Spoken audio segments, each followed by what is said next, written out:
Ravi de vous retrouver sur bouquet.live, ravi de vous retrouver aussi sur les différents réseaux sociaux. Nous sommes au phare à Andenne, l'espace muséal ondonnais, dans l'exposition temporaire jusqu'au mois de novembre concernée au chat de Philippe Gueluc, un personnage truculent, un personnage que tout le monde adore. Et on a beaucoup de chance aujourd'hui puisque sur notre plateau, nous accueillons justement l'auteur du chat, Philippe Gueluc, en personne, himself. Merci d'avoir accepté notre invitation, Philippe Gueluc. Soyez les bienvenus. Merci, merci pour votre accueil. Je suis heureux d'être là. Vous avez un très joli décor pour cette émission. Je trouve aussi, oui, effectivement. Bonjour, Bonjour Daphné. Vous êtes un peu en aparté quand même, hein, ça démarre bien. Hein. Bonjour Daphné. Bonjour Daphné, pardonnez-moi. Merci d'être avec nous. Et bonjour également à Anne-Franck qui est chargée des expositions temporaires ici à l'espace muséal. Merci aussi d'être sur ce plateau. Vous pourriez le savoir, vous avez préparé le dossier. Non, rien du tout. Je ne connais rien sur vous, vous allez tout m'apprendre. Alors Gueluc, c'est G-E-L-U-C-K. Voilà. D'accord. Non, bien sûr, Philippe Gueluc. J'ai envie de dire, finalement, le chat vous aura fait voyager partout et maintenant, Andenne, il ne manquait plus que ça à votre carte. Alors, j'ai voyagé dans le monde entier, mais découvrir Andenne, c'est la cerise sur le gâteau. Oui, j'imagine. Non, en fait, j'ai très peu voyagé dans ma vie, mais j'adore l'idée qu'on fait des choses plutôt autour de chez soi, plutôt que d'aller faire à l'autre bout de la planète. Je vous donne un scoop. J'ai renoncé au mois de novembre à une tournée nord-américaine de mon exposition des sculptures monumentales qui se trouve actuellement à Bruxelles. C'est 22 modèles en bronze de 2,5 tonnes chacun et ils voulaient les emmener à New York, Montréal, Québec, Chicago et Los Angeles. Et j'ai dit stop, on fait pas ça parce que l'empreinte carbone d'un tel déplacement serait considérable et très malvenu, surtout au jour d'aujourd'hui. Et c'est pour ça que vous amenez l'art, là, voilà, dans votre pays, Andenne, autour de vous. À le seul type, le seul artiste au monde qui choisit Andenne plutôt que New York. C'est tout. Ceci dit, je vais vous demander de me suivre et on va faire un petit tour dans l'exposition. Ça va pour vous ? Et on se lève pendant la minute du chat. Et on se lève pendant ou même avant, il n'y a pas de problème. C'est construit, la magie de la c'est télé. magique. Diabolique. La magie de la télé. Papa, pourquoi ailleurs c'est plus grand qu'ici? Parce qu'ici, ce n'est qu'ici. Tandis qu'ailleurs, c'est partout ailleurs. Sauf ici. Et pourtant, et ici, il y en a partout. Oh.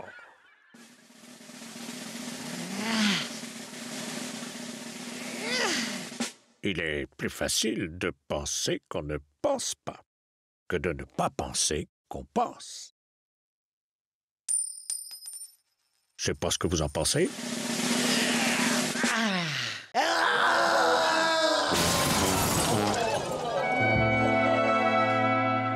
Voilà, et c'est voilà, la première apparition plus ou moins du chat. Un personnage, on va avancer un petit peu, qui est né plutôt en 1983 pour le soir, où il y avait eu un concours qui demandait aux dessinateurs de créer un personnage. Alors, un concours, c'était une demande, c'était une sorte de casting faite par la rédaction qui cherchait un dessinateur qui devrait animer le supplément temps libre qu'ils allaient créer. Et Luc Honoré, qui était un des formidables journalistes du soir, avait vu mes expositions d'aquarelles et de dessins humoristiques un peu grinçants et m'a demandé de participer à ce casting. Alors, il y avait 3 autres dessinateurs, dont Janin et moi. Et puis, j'ai remis mes projets et c'est moi qui ai été retenu.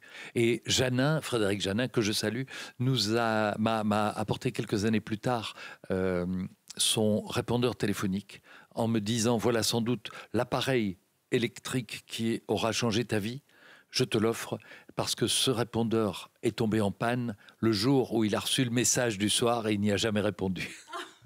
C'est génial comme anecdote. Alors Claude Erdekens, une statue à Andenne, une statue du chat sur la promenade des ours, dans la ville des ours. Voilà, on sent bien qu'il y a aussi là énormément d'humour derrière cette décision, même si la décision au départ, c'est une décision sur quelque chose qui vous choque. C'est venu comment cette jeunesse du projet de la statue du chat? Eh bien, c'est un peu l'effet du hasard. J'écoute une émission sur RTL TV. Sur la chaîne d'en face. Oui, une autre chaîne. Et qu'est-ce que je constate, c'est qu'à propos du musée du chat, il y a une polémique que je n'arrive pas à comprendre. Et là, manifestement, je ne peux pas apprécier, je dirais, ce rejet d'une expérience muséale extraordinaire à Bruxelles avec un auteur du chat qui rejoint dans l'histoire de notre bande dessinée Hergé et les tout grands de l'histoire de la BD et du dessin. Quel cadeau! Quel cadeau, parce que j'espère que avec le temps qui va passer, Andenne et les Andennais considéreront aussi que le chat et la sculpture du chat est un cadeau qui leur est fait par la ville et que cette sculpture leur appartient à tous maintenant. Mais le cadeau d'abord d'avoir un soutien de cet ordre pour le musée du chat était fabuleux, parce que ce que tout le monde ne sait pas ou ne veut pas savoir, c'est que je n'aurai pas de subside pour ce musée. La région de Bruxelles construit un bâtiment qu'elle va me louer, je vais payer mon loyer et je dois payer une somme considérable pour les aménagements intérieurs. Et pour réunir cette somme, il n'y a pas 36 000 solutions, il y a des sponsors, des mécènes, ou bien trouver de l'argent comme ça. Et comme je n'avais pas 8,5 millions d'euros sur moi comme ça pour régler la note, j'ai lancé ce projet de sculpture monumentale aux Champs-Élysées, puis à Bordeaux, etc. On a fait 7 villes en tout, en proposant à des collectionneurs de les acquérir pour une somme importante, certes, mais aujourd'hui, c'est le prix du marché et nous en avons déjà vendu quelques-unes, 26 avec celle-ci. Et celle-ci, et Claude Erdekens et le conseil communal le savaient bien, le prix d'achat est fixé, il a été publié d'ailleurs, et l'intégralité du bénéfice, donc hors fabrication, l'intégralité du bénéfice va rejoindre la cagnotte du musée du chat. Donc il n'y a aucun intéressement personnel là-dedans. Moi, je fais tout ça pour pouvoir porter ce projet culturel et joyeux. Yuri, donc, qui est éducartiste. Vous aviez déjà entendu cette appellation? Non, mais je comprends très bien ce que cela veut dire. C'est très clair. Bonjour. Yuri, il anime ici, et il animera prochainement des ateliers pour les écoles à partir du mois de septembre, puisque votre exposition, elle est proposée aussi aux familles, aux particuliers et aux écoles. Un atelier qui porte sur peut-on rire de tout? Et donc, à travers cette question, on s'intéresse à savoir surtout quelle est la différence entre rire de et rire avec. Et donc, en fait, c'est de la prévention à la moquerie et par là au harcèlement scolaire. Ça vous parle, ça, j'imagine? Mais bien sûr, c'est le combat de toute une vie. En général, je suis toujours arrivé à rire avec, à ne pas rire contre, sauf contre les vrais salopards, contre les vrais connards, contre les Bolsonaro, contre les Erdogan ou contre les Poutine. Ça, évidemment, on doit rire contre. On ne va pas se dire « Ouh là là, on risque de le vexer, donc on ne va pas dire ce qu'on pense. » Oui, mais pour le reste, et surtout envers les anonymes, qui sont les gens qui sont autour de nous, ne jamais rire aux dépens de quelqu'un. Ah oui, je vois dans le truc, je croyais qu'il arrivait derrière moi. Bonjour. Turc. Comment vas-tu? Ça fait un bout de temps. Turc, dessinateur de Léonard. Génial.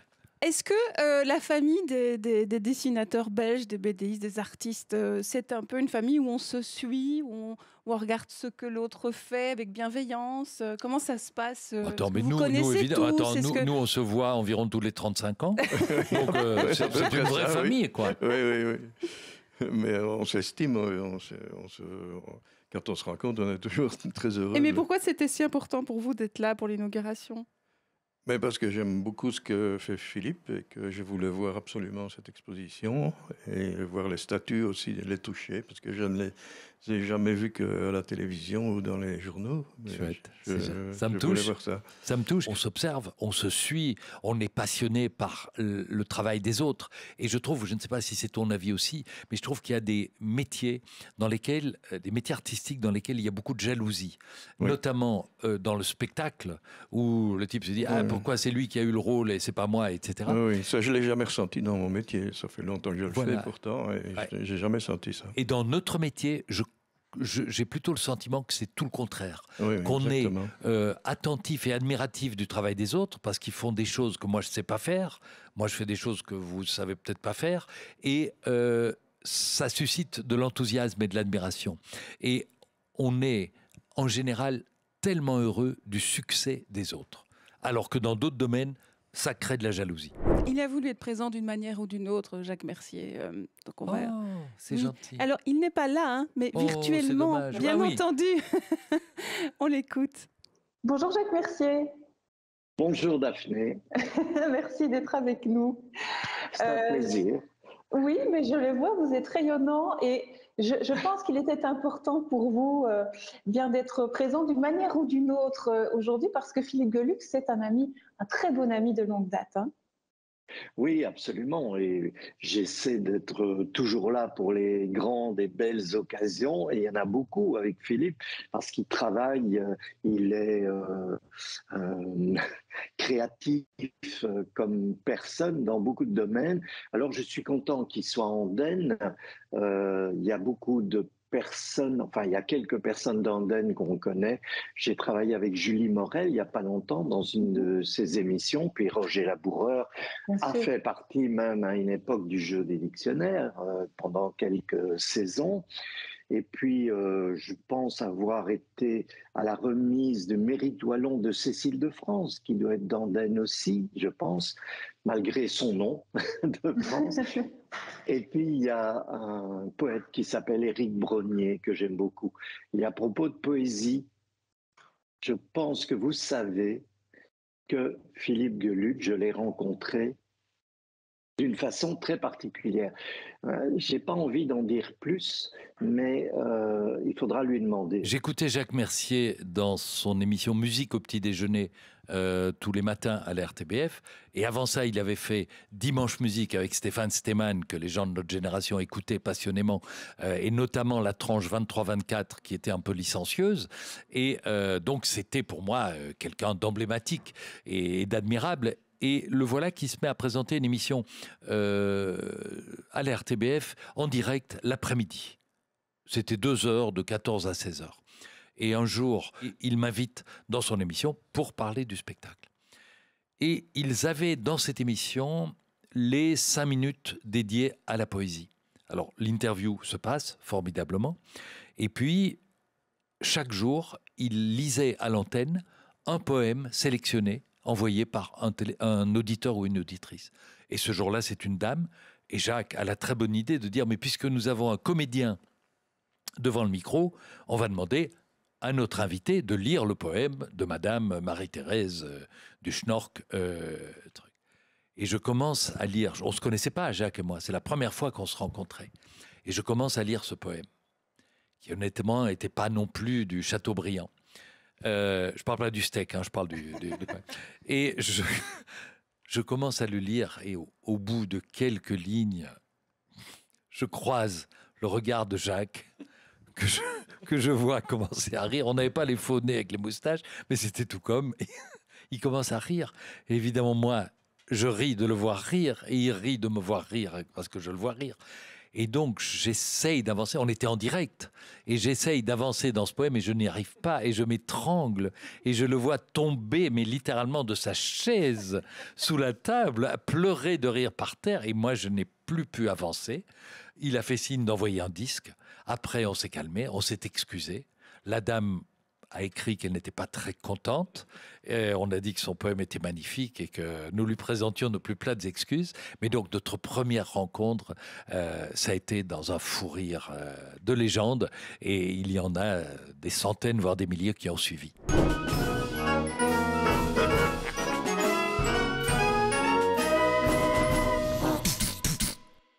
Chers amis, bonjour. Nous vous devons une petite confidence.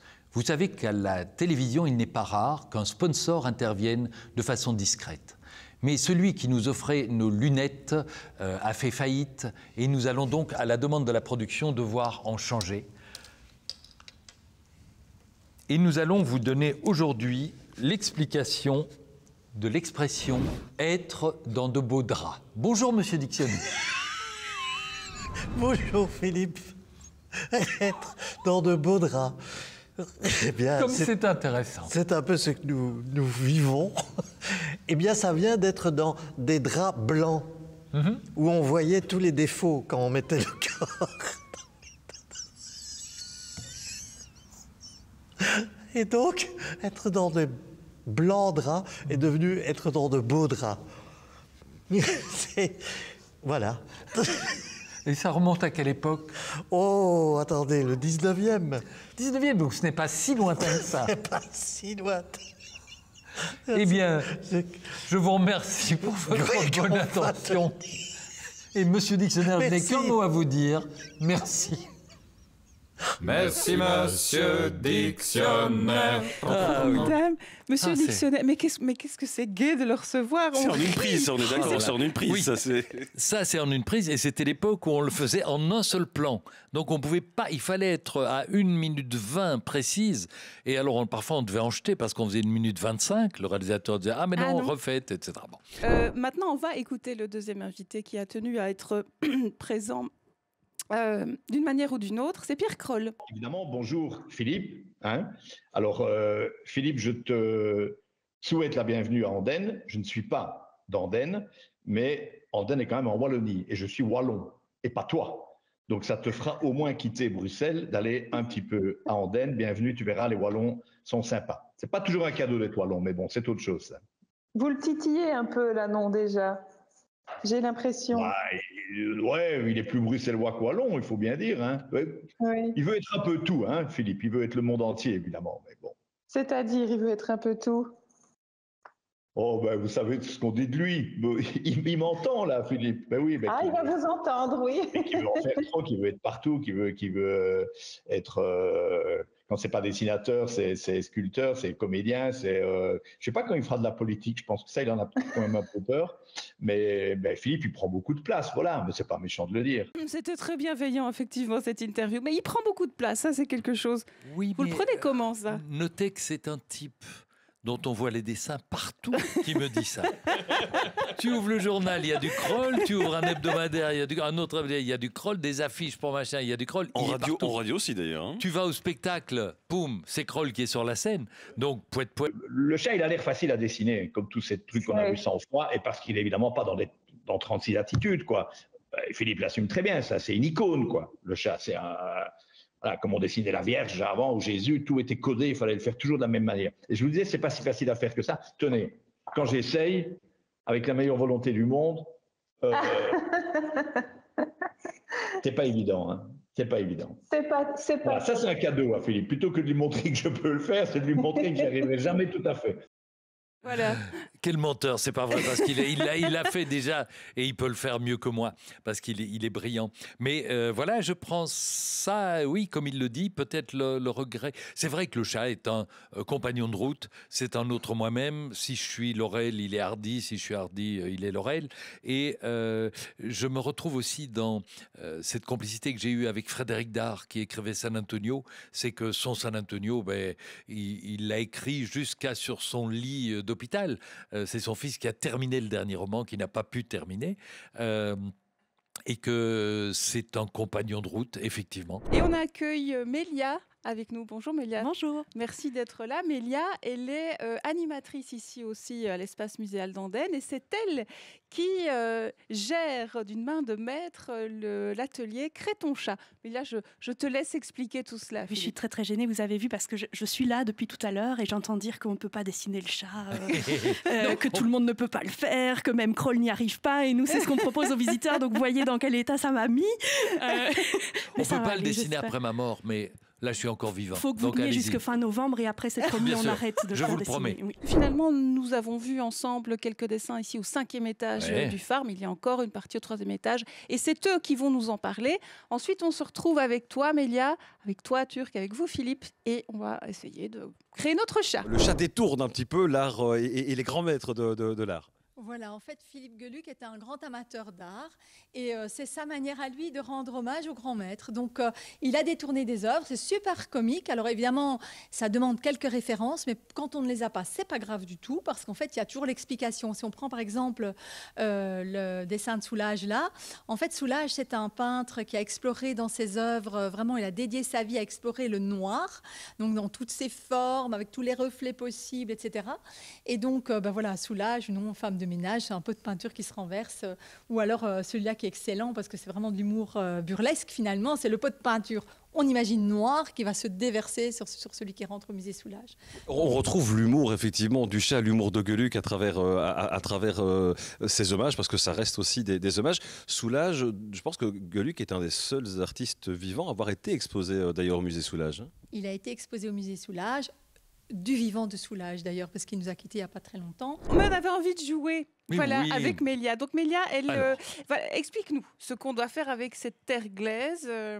Alors, une partie de l'atelier Crée ton chat, c'est faire modéliser aux visiteurs le chat en 3D, mais il paraît que vous avez l'habitude, que vous le faites souvent, donc c'est trop facile. Et on demande aux visiteurs de le faire les yeux bandés, parce que votre exposition, elle est accessible aussi au public malvoyant. On a un programme qui est très soutenu par notre directrice Mélanie Cornelis et les chemins de la culture, Benjamin Costantini, qui nous permet de travailler en par époux. Alors qu'est-ce que ça veut dire ? Ça veut dire que les personnes malvoyantes, elles ont donné leur avis sur la manière dont on pouvait rendre notre exposition accessible. Et ils ont dit, mais en fait, ce qui serait intéressant, c'est que les gens soient conscients de la difficulté que c'est pour nous d'avoir accès à ce type d'exposition. Et donc, on a créé cet atelier qui permet de se rendre un petit peu compte de la difficulté à visualiser quelque chose, même si on l'a déjà vu, si on ne peut pas l'avoir sous les yeux au moment où on le refait. Oh ben, on peut le tenter. Oui, mais vous savez, j'ai déjà fait ça aussi, mais avec du dessin. C'est-à-dire que vous l'avez vu, il y a un tableau que je fais avec les yeux bandés. On va le voir. Et le problème, c'est de se repérer. Alors, j'ai aussi fait souvent des dessins les yeux fermés. Alors, c'est un tableau que j'ai fait les yeux bandés. Le problème, c'est que chaque fois que je vais recharger mon pinceau avec de l'acrylique, je reviens devant la toile et je n'ai plus... Je ne sais pas où je m'étais arrêté. Alors, ce qu'il faudrait, et je le fais parfois en dessinant, si je peux ne pas m'arrêter, en dessinant, j'arrive à dessiner le chat les yeux fermés. Je suppose que tu l'as déjà fait, cet exercice. Oui, j'ai déjà essayé, oui. Avec le chat ou avec Léonard ? Non, avec Léonard. Avec Léonard, avec Robin Dubois, Clifton, parce que, bon... Dans les séances de dédicace, on a l'habitude de faire tout le temps le même dessin, et donc c'est assez facile. Oui, mais là par contre, ça va être un peu plus compliqué. Et les yeux bandés. Qu'est-ce qu'il faut faire ? Et si possible, à 4 mains. Un chat à vous deux. Oh non. Oh non. Ou alors il y en a un qui fait les oreilles. Non, mais moi je veux bien essayer. Eh ben, faites-le les yeux bandés. Il y a une technique déjà. Commencez par le vent. Déjà, non, là je commence pas. Je vais faire que la tête. Ouais. Donc ici, je fais la tête, il faut lui donner une forme à peu près ronde. Donc, mais ça, même un non-voyant peut y arriver. Il doit faire une boulette qui va ressembler à une boule de pétanque. Après, il faut il faut faire le nez. Il a un gros nez, mais qui est une autre boulette qui va venir se mettre de... Mais ça va être un peu trop pour le... Ceci dit, Mélia, vous aurez du coup un exemplaire réalisé par Philippe Geluck lui-même dans vos archives. Voilà. Mais on va le garder précieusement. On est presque à la fin. Turc a quasiment terminé. Peut-être qu'on n'a pas vu Turc, mais il y a déjà eu le générique. On est pendant la pub. L'émission est finie. Et tout le monde est parti. Et... Non, par contre, je vous propose peut-être d'arrêter là tout doucement, parce qu'on n'a pas fini. On est des artistes. Laissez-nous. Regardez un peu le résultat. Félicitations. Hey, bravo! C'est pas mal du tout. Je m'excuse déjà à l'avance si vous êtes fatigué, mais j'ai pour mission... pardon, non, excusez-moi. J'ai pour mission de vous faire un chat pour bouquet. Bouquet média. Un chat pour bouquet, d'accord. Un chat pour bouquet. Eh ben, c'est le bouquet, comme dirait vous le faites... Je vais par contre, Mélia, te demander de... Voilà, je suis en train de tout casser. De me donner le... C'est ça que vous cherchez. Ah, bien voilà. Sinon, il y a un marqueur, un Posca. Voilà. Je vous donne ceci expressément pour Bouquet Média. D'accord. Bon, mais vous continuez. Vous pouvez continuer à papoter d'autres choses. Eh bien alors, je vais tout doucement dire merci aux personnes qui nous suivent, au chat également, aux personnes qui ont, à la technique derrière, qui a dû gérer aussi tout cela, à vous qui êtes venus sur le plateau, à vous surtout, Philippe, de nous avoir donné autant. Effectivement, vous êtes généreux aujourd'hui et on l'a totalement perdu. Quand il dessine, il n'est plus là du tout. Il y a quelqu'un qui m'appelle. Attendez, non, mais oui, mais qu'est-ce que... dites au revoir. M'arrête. Alors... au revoir, madame. Attends. Voilà. Mais après, je vais mettre. Voilà. Le dessin est fait. Maintenant, il faut encore qu'ils disent quelque chose de particulièrement bien senti. Voilà. En tout cas, merci pour l'accueil. Merci pour les moyens développés. J'étais impressionné. Moi, je pensais que c'était juste une interview devant l'espace muséal d'Andenne avec un iPhone et un micro. Et puis non, il y a un quart de captation. J'ai l'impression d'être à Hollywood. Donc, très. Merci beaucoup à toute l'équipe et félicitations à l'équipe technique. Merci Philippe et bonne continuation. Faites-nous encore bien rire avec le chat. Oui. On va essayer, non, juste, vous saluerez bien grec tout à l'heure, mais c'est drôle parce qu'on a toutes les nationalités, on a grec, on a turc et belge pour moi, quoi. Jusqu'au bout, il aura le mot. Voilà, merci à vous de nous avoir suivis. Merci à tout le monde. À très très bientôt sur bouquet.live. Au revoir.